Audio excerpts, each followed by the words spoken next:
Student मैं पीके Kushwaha mother classes से। आज हम एक नया टॉपिक जो 10th क्लास 10th का क्वेश्चन बैंक लेके आया हूँ।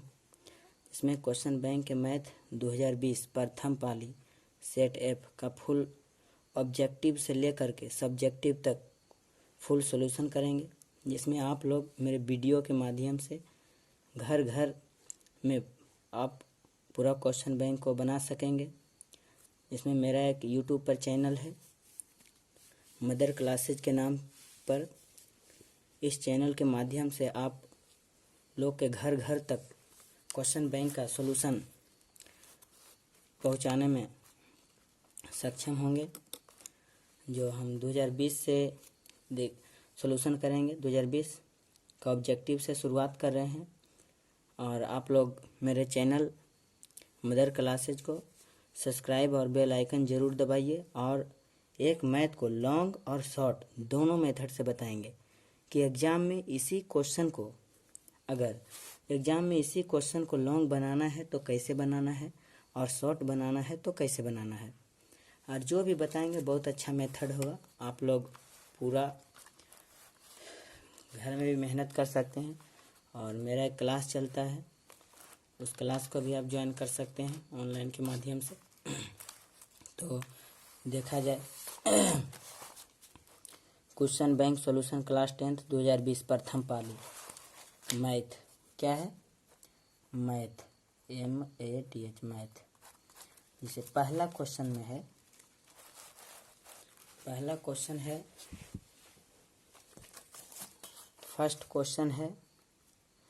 क्वेश्चन है 3, 4, 7, 2, 7, 6, 7, 8 का बहुलक है। तो पहले बहुलक कहते हैं किसको है, बहुलक किसे कहते हैं। बहुलक हम उसे कहते हैं जिसमें खोजते हैं कि इसमें किसका संख्या सबसे ज़्यादा होता है, वही बहुलक होता है, वही बहुलक होता है। तो इसमें हम देखेंगे किसका संख्या ज़्यादा है, 3 का संख्या ज़्यादा है या 4 का संख्या ज़्यादा है या 7 का या 2 का।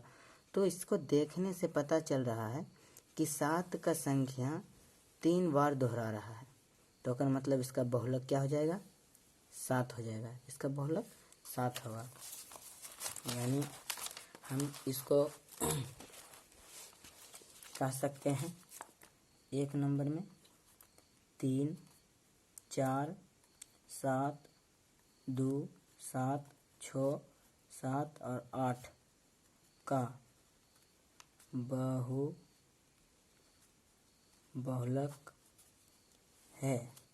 ऑप्शन ए में दिया गया है 2, बी में दिया गया है 3 और सी में दिया गया है 7 और डी में दिया गया है 9।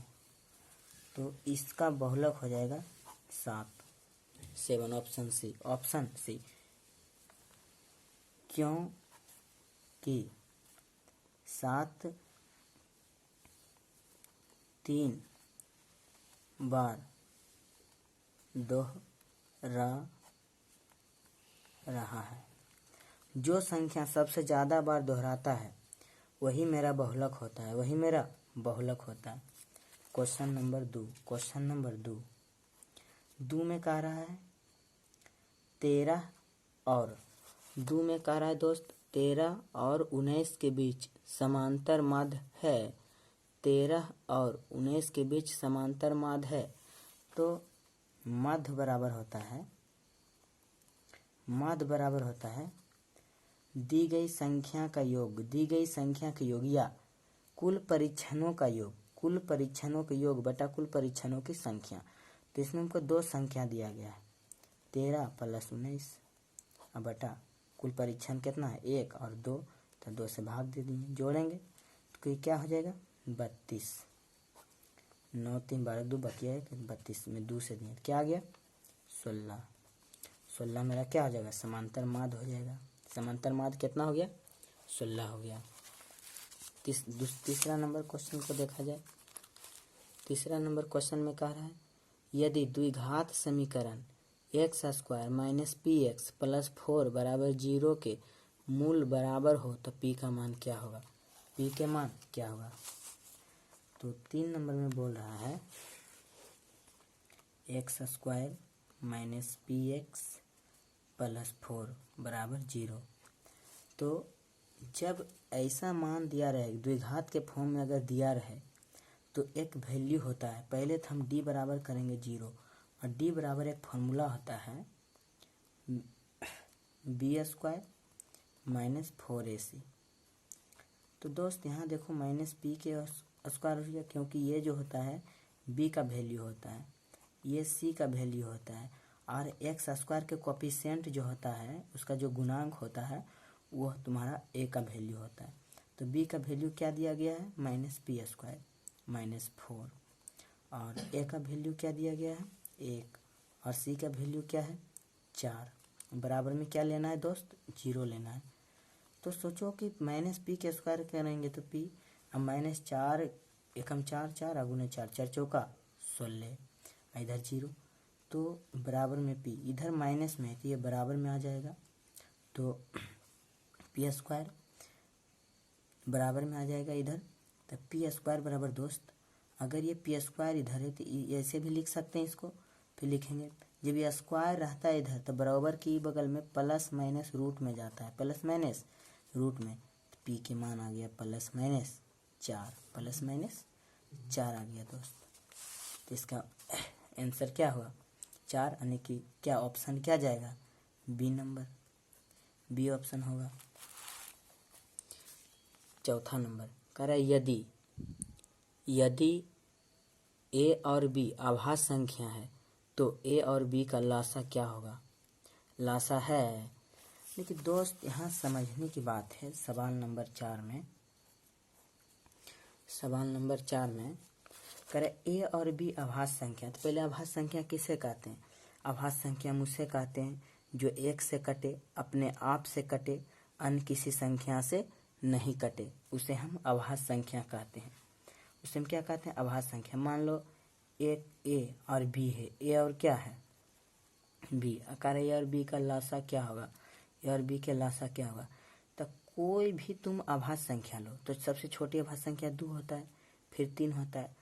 अगर इसका हम लौसा निकालते हैं तो क्या, इसको अगर हम लौसा ऐसे करके निकालेंगे तो कोई चीज़ से एलसीएम लगेगा, कभी नहीं लगेगा। क्यों, क्योंकि कोई संख्या से कटेगा ही नहीं। जब नहीं कटेगा तो इसको हम क्या करेंगे डायरेक्ट गुना कर देंगे, यानी कि 3 दूना 6। फिर एक एग्जाम्पल लीजिए, तो अगला एग्जाम्पल क्या 5 ले सकते हैं, तो अगला 7, फिर इसमें एलसीएम लगाएंगे। क्या कोई संख्या से एलसीएम लगता है, ये कोई भी संख्या से एलसीएम नहीं लगता तो हम क्या करते हैं एलसीएम निकालते हैं, तो यानी कि लौसा निकालते हैं तो क्या करते हैं, ये इसका एलसीएम हो गया, ये भी इसका क्या हो गया एलसीएम हो गया, यानी कि गुने 7 बचे 35। मेरा कहने का अर्थ यह हुआ कि जब 2 आभास संख्या दिया रहे तो उसका लौसा निकालने के लिए लघुत्तम निकालेंगे, बच्चा के मेथड से तो नहीं निकलेगा, तो दोनों संख्या ही गुना कर देते हैं। उसी प्रकार तो आपको दिया गया है ए और दिया गया है बी, आई दोनों आभास संख्याएं क्या है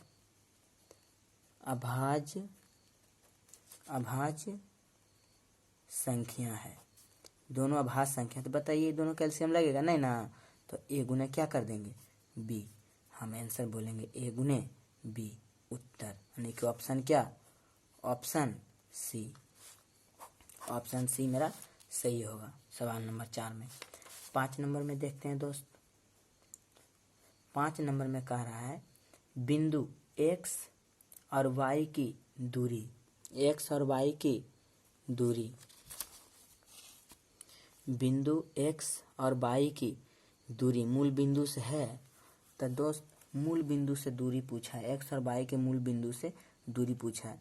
तब मूल बिंदु से दूरी है तो मान लेंगे एक रेखा ले लेंगे, हाँ, अब मूल बिंदु ओ से सूचित करते हैं। एक बिंदु अपने मर्जी से बी ले लेंगे, मूल बिंदु रखेंगे 0 और 0, और एक बिंदु तो दिया गया है x और क्या दिया गया y, कह रहा है दूरी है तो ओ भी बराबर हम क्या पढ़े हैं दूरी सूत्र से पढ़े हैं x2 माइनस x1 के होल स्क्वायर, अब प्लस में क्या y2 माइनस y1 के होल स्क्वायर पढ़े हैं। तो y2 माइनस y1 के होल स्क्वायर पढ़े हैं, तो यहाँ से क्या करेंगे x2 के मान क्या कर सकते हैं x लिख सकते हैं, अब y1 के मान क्या है 0 है, इसका होल स्क्वायर प्लस ये y2 के मान क्या है, y2 के मान क्या है, y2 के मान देखा जाए तो y2 के मान क्या है, y है, और फिर y1 के मान 0 के होल स्क्वायर।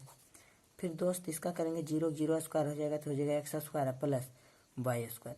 यही हो गया दूरी, मूल बिंदु से दूरी। ये क्या हो गया, मूल बिंदु से दूरी हो गया।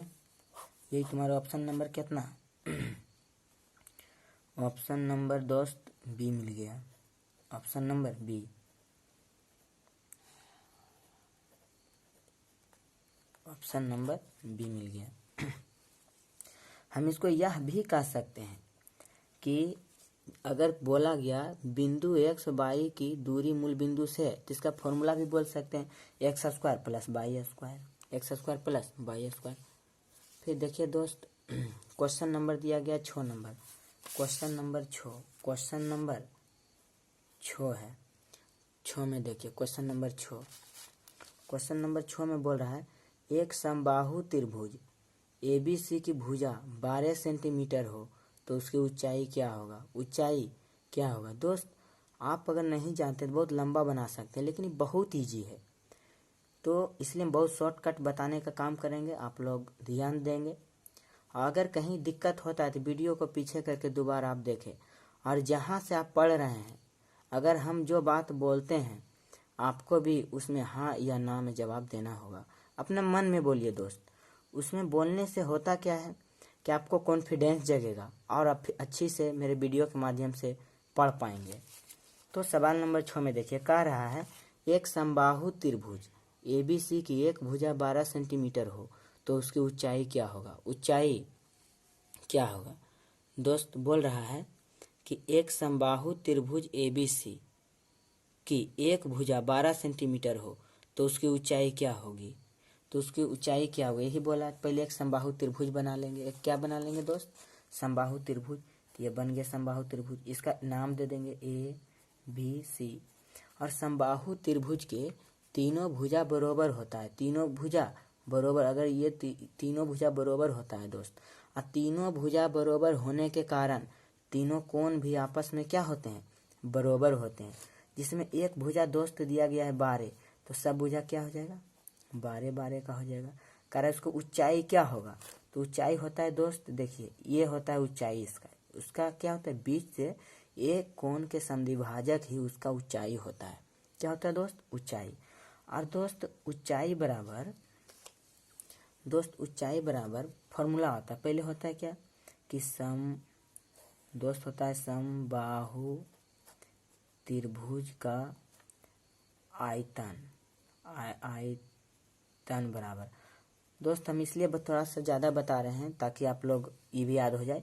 समबाहु त्रिभुज का आयतन होता है √3/4 गुने भुजा स्क्वायर। क्या होता है दोस्त, भुजा स्क्वायर। और इसका ऊंचाई बराबर होता है √3/2 गुने भुजा होता है, √3/2 गुने भुजा। तो दोस्त ऊंचाई बराबर होता है, ऊंचाई को हम h से भी सूचित करते हैं, यानी कि √3/2। अब भुजा क्या दिया गया है दोस्त, 12 दिया गया है, तो 12 रख देंगे। भुजा का मान क्या दिया, 12 है ना, है, तो 12 दे दिए। तो क्या 2 छक्का 12। दोस्त इसका ऊंचाई ही पूछा था हमको, देखो कह रहा है ना इसकी ऊंचाई क्या होगी, तो ऊंचाई ही पूछा था, तो लिखेंगे 6√3 है ना दोस्त, 2 छक 12 यानी कि 6√3। ऑप्शन नंबर मिल गया कितना दोस्त, बी ऑप्शन मिल गया, option number B right answer होगा, ऑप्शन नंबर बी होगा दोस्त। अब सवाल नंबर 7 देखते हैं। सवाल नंबर 7 दोस्त, सवाल नंबर 7 में बोल रहा है दोस्त, सवाल नंबर 7 कह रहा है, सवाल नंबर 7 में बोल रहा है यदि समीकरण 3x - y = 5 तथा 6x - 2x = के कोई हल ना हो तो, कोई हल ना हो। पहला दोस्त अगर कोई हल ना हो तो आप जहाँ भी पढ़ेंगे तो वहाँ कोई हल ना हो के लिए एक थ्योरी दिया होगा। क्या दिया होगा दोस्त, पहले लिखा होगा A1/A2 अब बराबर नहीं है B1/B2, बराबर है C1 बटा C2। इसका अर्थ होता है इस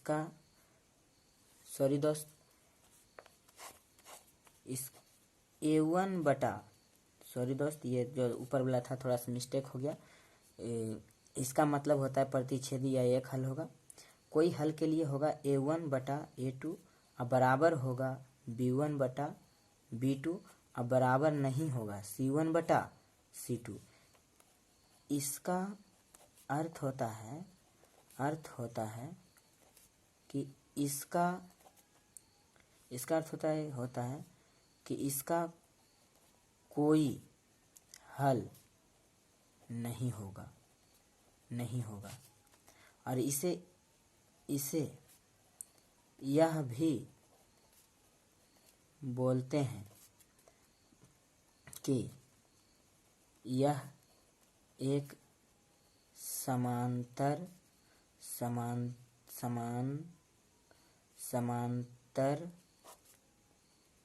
कि यह एक समांतर रेखा है।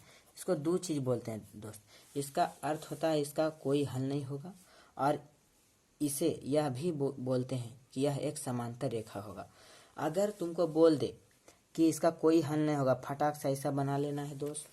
ऐसा बनाने के बाद फिर हमको लिखना है, समीकरण लिख लेंगे।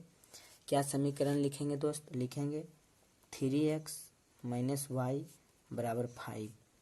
तो ऐसा रूप रहे दोस्त, तब पहले इसको कन्वर्ट कर लेना है। 3x - y ये बराबर के बगल 5 है ना, तब माइनस में ले लेना है बराबर 0, समीकरण 1। फिर दोस्त दूसरा समीकरण दिया गया है 6x - 2y बराबर में k। तो इसको भी लिखेंगे दोस्त 6x - 2y। देखिए दोस्त इधर बराबर में दिया है k, बराबर में k दिया है तो इसको माइनस में लिख लेंगे k बराबर 0, समीकरण 2। दोस्त अब दोस्त ये फॉर्मूला पे बैठा देंगे, यही फॉर्मूला पे बैठा देंगे यानी कि A1 तो इसको बोलते हैं A1, इसको बोलते हैं A1, इसको बोलते हैं A2 और इसको बोलते हैं B1 और इसको बोलते हैं B2 और इसको बोलते हैं क्या C1 और इसको बोलते हैं C2। दोस्त जब मेरा अगला वीडियो आएगा दोस्त हम लाल कलम का भी यूज करेंगे, जिसके कारण तुमको आप लोग को अच्छा से पता चल सके। और यही फार्मूला पर बैठा देंगे। A1 के मान 3 है, ये फार्मूला पर एकदम दोस्त ये फार्मूला पर एकदम बैठा देंगे। देखिए A1 के मान क्या है 3 रख दिए बटा A2 के मान भी क्या है 6 है दोस्त, तो A2 के मान 6 लिख दिए बराबर। फिर क्या दोस्त B1 के मान -1 लिखेंगे, तो B2 के मान भी क्या लिखेंगे माइनस में 2 लिखेंगे। फिर C बराबर नहीं होगा, C के मान क्या -5 और इसका मान माइनस के। दोस्त माइनस खत्म, माइनस खत्म, तो इसको काटेंगे तो 1/2 बराबर में 1/2 अब बराबर नहीं है 5/k। दोस्त ये दोनों में से कोई को बराबर करेंगे k में, क्या कि k का वैल्यू बराबर होता है ना 1/2 अब बराबर नहीं है 5/k। तो k का मान क्या आ जाएगा, क्रॉस गुना होगा तो बराबर नहीं होगा 10। तो कितना नंबर ऑप्शन मिल गया, ऑप्शन भी देख लेते हैं दोस्त। देखिए सवाल नंबर 7 में बोला था कि यदि समीकरण 3x - y बराबर 5 तथा 6x - 2x बराबर से के कोई हल ना हो तो हमने बनाया कोई हल ना हो तो दोस्त ऑप्शन नंबर सी मिला। ऑप्शन क्या मिला सी।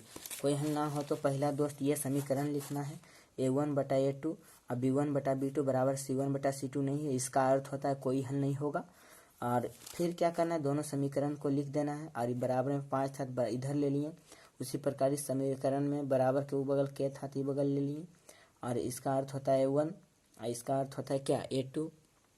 फिर इसका अर्थ होता है B1 और नीचे वाला बाई वाला का अर्थ होगा B2, फिर इसका अर्थ होगा C1 और फिर इसका अर्थ होगा C2। फिर दोस्त इसी में हमने बैठा लिया इस फार्मूला पे A1 के मान के जगह पर क्या 3 था 3 रख लिए, A2 के मान के जगह पर क्या था 6 रख लिए और B1 के मान की जगह पर 1 था, B2 के मान की जगह पर 2 था तो हमने 2 रख लिए समीकरण से। कहाँ से दोस्त, तो समीकरण 1 और 2 से।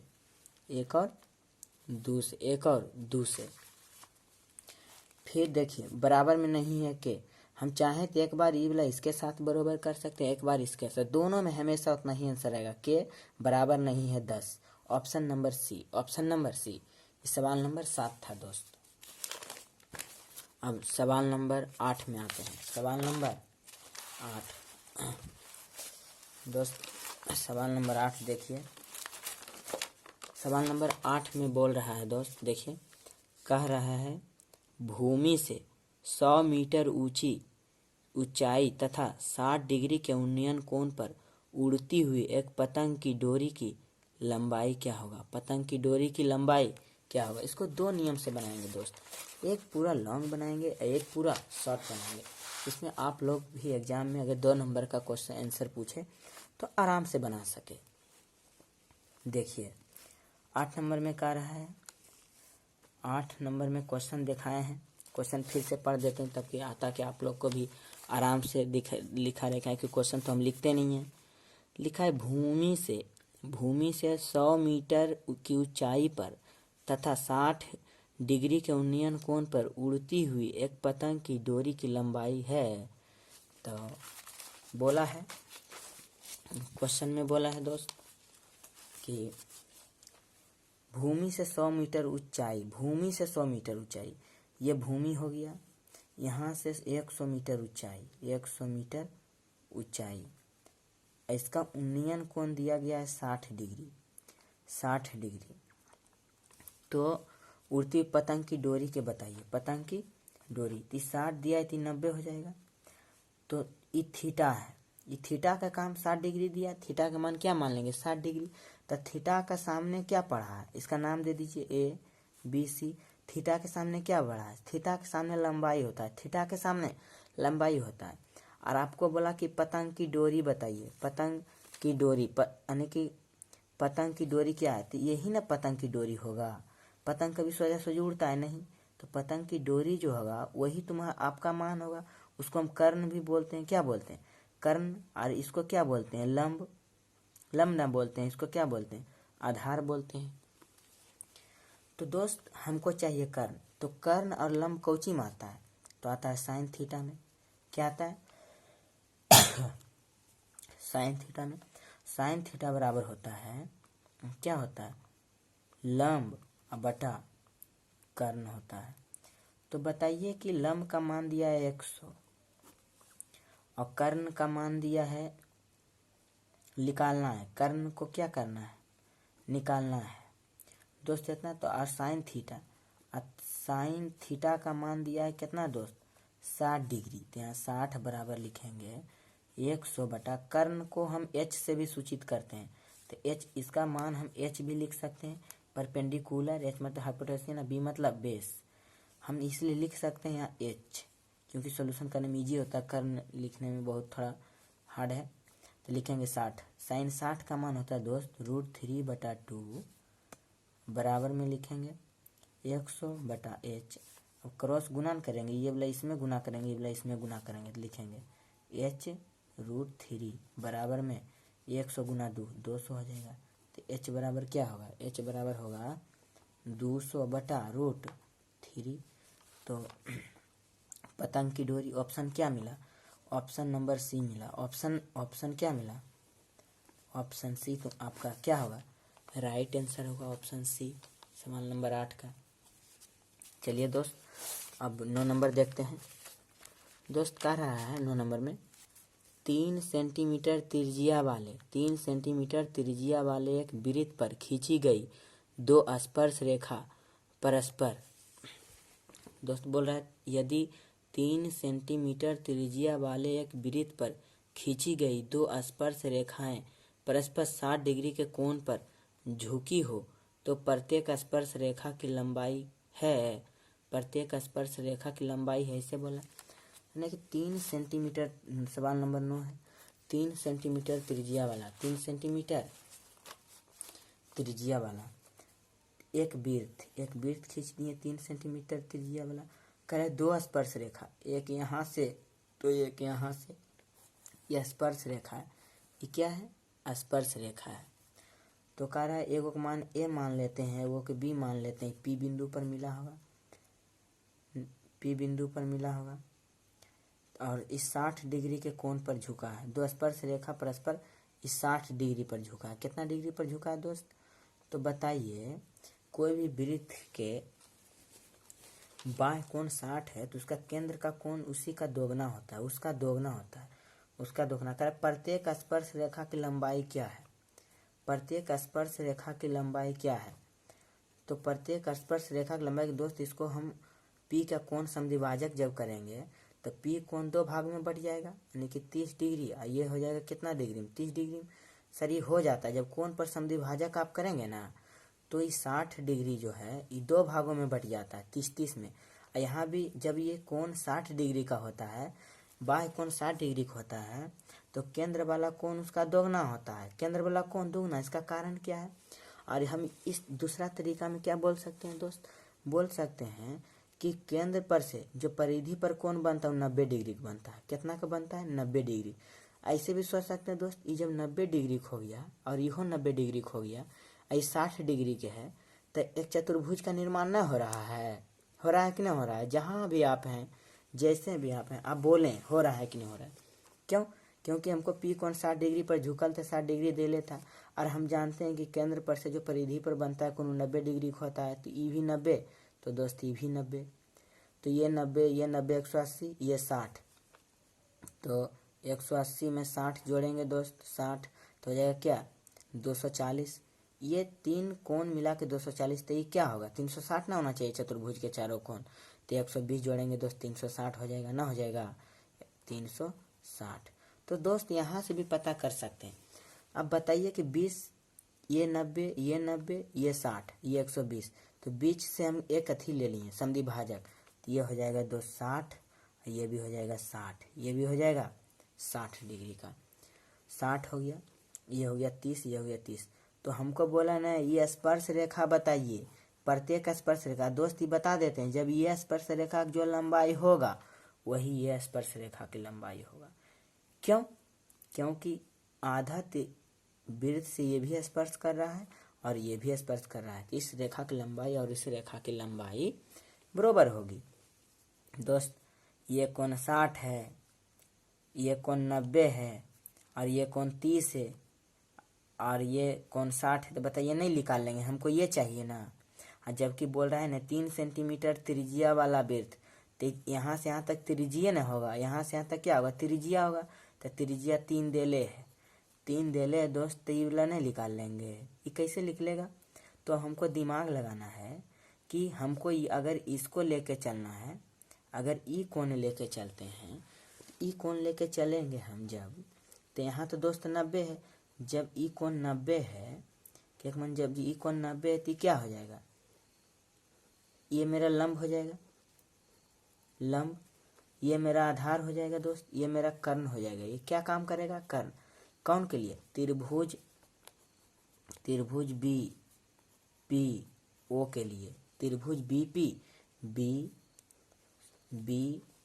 पी ओ के लिए दोस्त, बी पी ओ के लिए। तो यहाँ से जब लंब है और ये आधार है, तो हम लगा देंगे tan थीटा। tan थीटा बराबर, थीटा के मान 60, थीटा के मान 30 लेंगे, थीटा के मान 30 लेंगे, तो सामने लंब हो जाएगा, तो लंब हो गया 3, और ये आधार हो जाएगा। फिर ये क्या हो जाएगा दोस्त? आधार बी हो जाएगा, तो आधार हो जाएगा क्या? बी। और लिखेंगे अब tan 30 बराबर 3/b। 30 tan 30 का मान अगर तुमको याद नहीं है दोस्त, तो ऐसे भी तोड़ सकता है कि tan थीटा बराबर होता है sin थीटा बटा क्या? cos theta.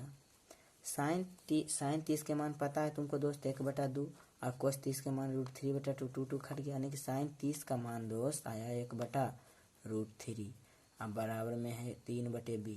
तक इधर गुना करेंगे, इधर गुना करेंगे, तो आ जाएगा b बराबर हो जाएगा 3√3। इसका राइट आंसर दोस्त 3√3 होगा। जो क्वेश्चन बैंक का आंसर वह गलत है, वह क्या है गलत? ऑप्शन सी होगा राइट आंसर, ऑप्शन सी। फिर से दोस्त, फिर से एक बार, क्या कि पूरा टाइम लगा समझाने में। दोस्त बोल रहा है 3 सेंटीमीटर त्रिज्या वाला, बोल रहा है 3 सेंटीमीटर त्रिज्या वाला एक वृत्त पर खींची गई दो स्पर्श रेखा परस्पर 60 डिग्री के कोण पर झुकी हो तो प्रत्येक स्पर्श रेखा की लंबाई क्या होगा। कह रहा 3 सेंटीमीटर त्रिज्या वाला एक वृत्त पर 2 स्पर्श रेखा 3 सेंटीमीटर त्रिज्या वाला है। यह स्पर्श रेखा 60 डिग्री पर झुका है, 60 डिग्री पर झुका है दोस्त।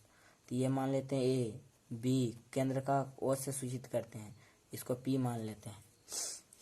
अब और यहाँ से एक डॉट समद्विभाजक, कोण समद्विभाजक से जब कोण समद्विभाजक करते हैं और कोई भी कोण समद्विभाजक करते हैं तो 60 को 2 भागों में बांटेगा। ये कोण हो जाएगा 30 डिग्री और ये कोण भी हो जाएगा 30 डिग्री के दोस्त।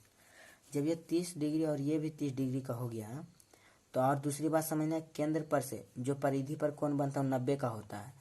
यानी केंद्र पर से जो परिधि का बनता है 90, ये भी 90, ये 60, तो ये कितना हो जाएगा दोस्त 120। और यहाँ से हम क्या कोण समद्विभाजक किए हैं तो ये हो जाएगा 60 डिग्री, ये भी हो जाएगा 60 डिग्री का, ये भी क्या हो जाएगा 60 डिग्री का।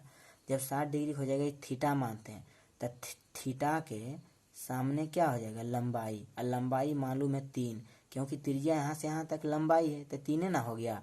तो हम लिखेंगे tan 30 डिग्री। हम इस कोण लिए तो थीटा के सामने लंबाई होता है, तो ये आपका आधार हो जाएगा। आधार को b से सूचित करते हैं, लंबाई को p से सूचित करते हैं, तो हम लिखेंगे 3/b। हमको b का मान चाहिए और tan 30 का मान होता है 1 बटा क्या √3।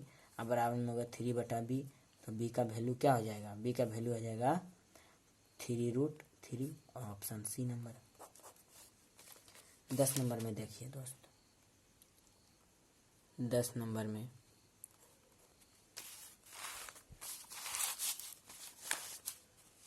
10 नंबर में देखिए, 10 में कह रहा है 52 पत्तों की एक गड्डी को अच्छी तरह फेंट कर उसमें से यदृश एक पत्ता निकाला जाता है तो इसके काले रंग की बादशाह होने की प्रक्रिया क्या है। पहले दोस्त तो आपको समझना होगा कि 52 ताशों की एक गड्डी है, तो अच्छी तरह फेंट कर उसे एक यादृश आँख मूंद के यानी एक पत्ता निकाल लिया जाता है, इसके काले रंग की बादशाह होने की प्रक्रिया क्या है। तो अब बताइए, काला रंग के बादशाह बोला है, काला रंग के बादशाह, तो 26 को जो ताश रहता है उसमें क्या 52 को जो ताश रहता है तो उसमें क्या 26 को लाल होता है, 26 को काला होता है कि नहीं होता है। और ये बोला ने काले रंग के बादशाह, तो बादशाह मतलब बादशाह, तो बादशाह में 4 पत्ता होता है, 2 गो लाल होता है, 2 गो काला होता है। अगर यादृश वो निकालेगा तो क्या निकालेगा वो, आप ही बताइए। 52 पत्ता में से या तो काला का लाल पान लिख ले, चाहे काला के एक का लिख ले, या काला वाला लिख ले, नहीं चिड़िया, या काला वाला एक का लिख ले, यही ना हो सकता है। और कुछ होगा नहीं ना, नहीं होगा। तो दोस्त उसी प्रकार 52 पत्ता में से जब हम कहता है यादृश काले रंग की लिखा लेती, थोड़ी काला रंग एक मरते में लिख लेगा, तो दोनों यानी 2 घटना होगा, 2 पत्ता लिख लेगा। कितना पत्ता 2 गो, तो यहीं से लिखेंगे 2। कितना में निकाला दोस्त 52 में, तो 52 इसको काट देंगे 1/26, मेरा उत्तर हो जाएगा ऑप्शन बी। Option B. नहीं समझ में आया, फिर से समझिए। कह रहा है 52 ताशों की एक गड्डी को अच्छी तरह फेंट कर उसमें से यादृश एक पत्ता निकाला जाता है, उसके काले रंग की बादशाह होने की प्रक्रिया है। पहला दिमाग लगाना है दोस्त कि 52 पत्ता में से 52 ताश के पत्ता में से 26 को क्या होता है काला और 26 को लाल, और जिसमें 2 गो काला और 2 गो लाल, और अगर मान लीजिए एक्का है तो एक्का क्या 4 गो होगा। टोटल 13 जोड़ा रहा, 13 गो रहता है 4 गो करके, तो 13 गो में से 4 गो तो एक्का है तो 4 गो होगा। अगर एक्का 4 गो है, एग्जाम्पल में बता रहे हैं, एक्का अगर 4 गो है तो 2 गो लाल होगा, 2 गो काला होगा। अगर बादशाह की बात किया कि बादशाह काला रंग होने, काले रंग का बादशाह यानी कि बादशाह की बात किया, तो बादशाह भी 4 गो होगा, जिसमें 2 गो काला होगा तो 2 गो लाल होगा। तो बोले यादृश पत्ता खींचा जाता है काले रंग के, तो बादशाह में जो काला रंग के खींचेगा, काला रंग में तो 2 गो है तो दोनों खींचाएगा, दोनों खींचा जाएगा। तो बताइए कि 52 में से जो खींच रहा है तो 2 गो खींच रहा है, कितना में, जितना में खींचता है उसको नीचे रखते हैं और जो गो खींचते हैं उसको ऊपर, यानी कि 2 गो खींचे, टोटल 52 गो था। कितना था 52 गो था, काटे था 1/26, और ऑप्शन नंबर बी मैचिंग किया, राइट आंसर है बी नंबर। 11 नंबर देखिए दोस्त, कह रहा है 52 ऊंचे खंभे की जमीन पर पड़ी छाया, करा नहीं सॉरी दोस्त, 12 मीटर ऊंचे खंभे की जमीन पर पड़ रही छाया की लंबाई 4√3 मीटर है, तो सूर्य का उन्नयन कोण क्या होगा? सूर्य का उन्नयन कोण क्या होगा? सूर्य का उन्नयन कोण पूछा है दोस्त। हम कर देते हैं 11 नंबर के। कह रहे 12 मीटर ऊंचे खंभे, 12 मीटर ऊंचे खंभे की जमीन पर पड़ रही छाया की लंबाई इतना है, तो उसका छाया यानी कि छाया जो दोस्त दिया गया 4√3, और कह रहा है 12 मीटर ऊंचा खंभा, यहाँ 12 मीटर ऊंचा क्या है? खंभा है। तो कितना डिग्री का कोण पर झुक रहा है उसके बारे में समझना है दोस्त। ये हमको थीटा दिया गया है। क्या दिया गया? थीटा। थीटा के सामने लंबाई होता है दोस्त। थीटा के सामने जब भी थीटा के सामने लंबाई है तो ये आधार हो जाएगा। कर्ण तो कभी चेंज होता नहीं है, तो हम लिखेंगे 10 में बना सकते हैं या कोट में बना सकते हैं, तो हम 10 ले लेते हैं। 10 थीटा बराबर हो जाएगा 12/√3। काट देंगे दोस्त, 4×3 = 12, यानी कि 4×3 = 12 कट गया। इसको काटेंगे तो √3 है ना पता दोस्त। अगर 3 है तो इसको हम लिख सकते हैं √3 और गुना √3, या नीचे में वो √3 है दोस्त, तो कट गया तो बचा क्या? √3। हम लिखेंगे 10 थीटा बराबर √3। 10 थीटा √3 किसका वैल्यू होता है दोस्त? ये होता है 10 60 का मान। 10 किसका मान होता है दोस्त? 60। थीटा का मान 60 डिग्री होगा। आशा करते हैं दोस्त आप समझ गए होंगे। अगर कोई दिक्कत है तो वीडियो का पीछे करके देख सकते हैं, और दोस्त बहुत अच्छा से हम बताने का काम करेंगे, उसके लिए टेंशन लेना नहीं है। 12 नंबर में देखिए दोस्त, 12 नंबर में कह रहा है ABC एक समकोण त्रिभुज है जिसमें एंगल C 90 डिग्री है, तो कोस A प्लस कोस B का मान ज्ञात कीजिए। दोस्त अगर इसको शॉर्ट में बनाना है तो आपको समझना होगा। लिखा है त्रिभुज ABC एक समकोण त्रिभुज है जिसमें एंगल C 90 डिग्री है, तो कोस A प्लस कोस B का मान बताइए। दोस्त अगर इतना है तो लंबा फार्मूला आपको लगाने की ज़रूरत नहीं है। एक त्रिभुज बनाना है, त्रिभुज बनाने के बाद C 90 दे दिया है, तो दोस्त जब C 90 दे दिया है, इसको हम क्या लिख सकते हैं? 30 डिग्री या 60 डिग्री, यही ना। अगर इसको हम 30 डिग्री लिख लिए तो इसको क्या लेना होगा? 60 डिग्री लेना होगा दोस्त। उसी प्रकार अगर हम इसको 45 डिग्री लेते हैं तो इसको भी 45 डिग्री लेना होता। क्यों? क्योंकि त्रिभुज के तीनों कोणों का योग क्या होता है? 180। जबकि हमारा 90 दे ये दिया है, तो यही कोण बचा। ये कोण हम 30 ले लेंगे, आई हो कोण, ये कोण जब 30 लेते कोण 60 ले लेंगे, आई तीनों जोड़ते हैं तो 180 आ भी जाता है।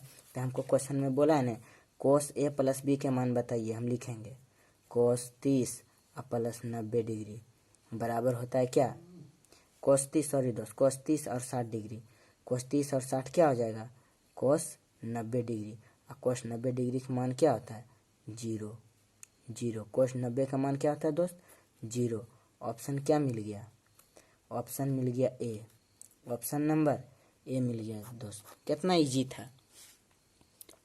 नहीं था इजी? पूरा इजी था दोस्त, इसके लिए टेंशन लेना नहीं है। एक बार फिर से बता देते हैं। ABC एक समकोण त्रिभुज है जिसमें एंगल C बराबर 90 हो, तो कोस A प्लस B का मान ज्ञात कीजिए। दोस्त एंगल C बराबर 90 दिया है, एंगल C बराबर 90 हमको दे था। ये कोण अपना मर्जी से सोचना है। अगर इसको हम 30 डिग्री ले रहे हैं तो इसको 60 लेना होगा। अगर ये 45 ले रहे हैं तो इसको क्या, अगर एंगल B 45 से ले रहे हैं तो एंगल A भी 45 लेना होगा। क्यों? क्योंकि त्रिभुज के तीनों कोण का योग क्या होता है? 180 डिग्री होता है। और एंगल B बराबर पता है 30 डिग्री रख दिए एंगल B के जगह पर, एंगल B के जगह पर रख दिए। एंगल A के जगह पर दे ले 60 डिग्री, 60 डिग्री रख दिए, दोनों जोड़े 90, 30 और 60 90 हो गया, तो इसका मान कोस 90 का मान 0 होता है। ऑप्शन ए मैच कर गया, ऑप्शन ए। अब देखो क्वेश्चन 13 के बोल रहा है। क्वेश्चन नंबर 13 में बोल रहा है दोस्त, बिंदु दिया गया कोऑर्डिनेट ज्योमेट्री का क्वेश्चन है, यानी कि निर्देशांक ज्यामिति से कह रहा है बिंदु 2 और 3 एवं -2 और 3 के बीच की दूरी क्या होगा। तो मैं क्वेश्चन पीछे भी बताए थे, ऐसा वाला दोस्त बताए थे, यानी कि सवाल नंबर 13 में है। सवाल नंबर 13 में है दोस्त, कह रहा है बिंदु 2 3 एवं -2 और 3 के बीच की दूरी क्या होगा। तो हम बोले ना एक रेखा बना लेना, यहाँ लिखना है A और यहाँ लिखना है B।